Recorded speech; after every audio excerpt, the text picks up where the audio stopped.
Welcome to The Explainer. Today we are diving into something absolutely universal, how we carry the people we lose. We're drawing entirely from Ramanujam Santo's really fascinating notes on Rabindranath Tagore's Eternal Mother. Together, we're going to explore how maternal love, grief, and our deepest human bonds don't just disappear, they actually transform and completely outlive physical presence. So let's get right into it. Okay, let's dive into this. We may forget faces, but true love remains in our hearts forever. I mean, think about how our brains actually work, right? Over the decades, physical appearances inevitably fade. The exact contours of a loved one's face might become, a little blurry. But the source notes highlight an incredibly powerful distinction here. While that visual data degrades over time, the emotional connection, that is permanent. It's not really about retaining a perfect mental picture at all. It's about retaining the feeling. Consider the difference between physical photographs and our internal memories. A photograph is totally static. It's just a frozen moment captured on paper. But our internal memories, they are remarkably dynamic. Every single time we recall a memory, our brain practically rewires it. They breathe, they evolve, and they actively shape our personalities. This living, internal dynamic is exactly how maternal love remains an active force long after a physical photo gets tucked away in a drawer somewhere. Section 1. Senses that unlock the past. Triggers of childhood. Now, what's really interesting about this slide is seeing the specific triggers that unlock these massive emotional reservoirs. Take simple songs, for instance. A childhood lullaby is basically a time machine that instantly transports us back to a place of total comfort. Then there are fragrances. Fun fact here, scents actually bypass our logical brain completely because our olfactory nerve connects directly to our brain's emotional center.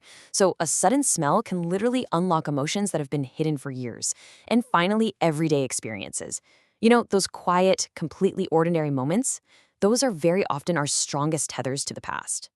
Because of those hidden triggers, the poet feels his mother through those everyday experiences, not through sight. And this is a vital distinction to make. True relationships are sustained through deep feelings, rather than just mere appearances. It's the feeling of a sudden breeze or the familiar rhythm of a simple household chore that suddenly makes a lost loved one feel incredibly near to us. Moving on to Section 2, Nature as a Bridge, the External World. And this brilliantly illustrates how Tagore uses very specific natural and sensory symbols to represent a mother's constant presence. First up, we have autumn flowers.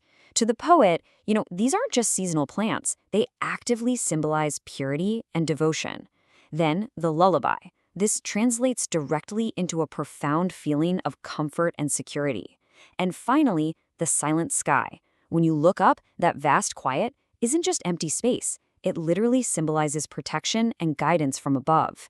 Nature actually acts as a literal bridge to the people we love. Section 3. The Eternal Bond. Beyond physical absence. Real love never ends. It changes into memories and feelings. Honestly, this is such a comforting realization. But love doesn't just vanish into thin air. It transitions. It shifts from a physical interaction into an internal guiding force. The source notes really emphasize that a mother's influence continues to shape our personality long after she's physically gone. It just proves that our emotional bonds easily outlast time and distance. Let's move to and see how this builds into our final takeaways. Section 4. Practical lessons for today. Valuing the present. Because here is the ultimate practical takeaway from all of this profound poetry. Respect your parents today. While they are with us, we absolutely must actively value them. Why? Well, because one day their words, their care, and their sacrifices will literally become your greatest source of strength and inspiration. The love they give you right now will eventually transform into those powerful internal memories we've been talking about. We are basically building the emotional reserves for our future selves right now, today.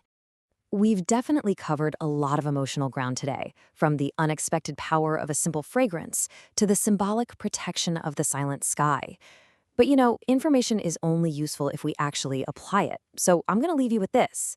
What is your biggest lesson from this poem? And exactly how will you show gratitude today? Don't just let this be an interesting explainer you watched and forgot about. Really think about those eternal bonds in your own life and find a practical, real-world way to honor them right now. Thanks for joining me on this explainer and keep learning.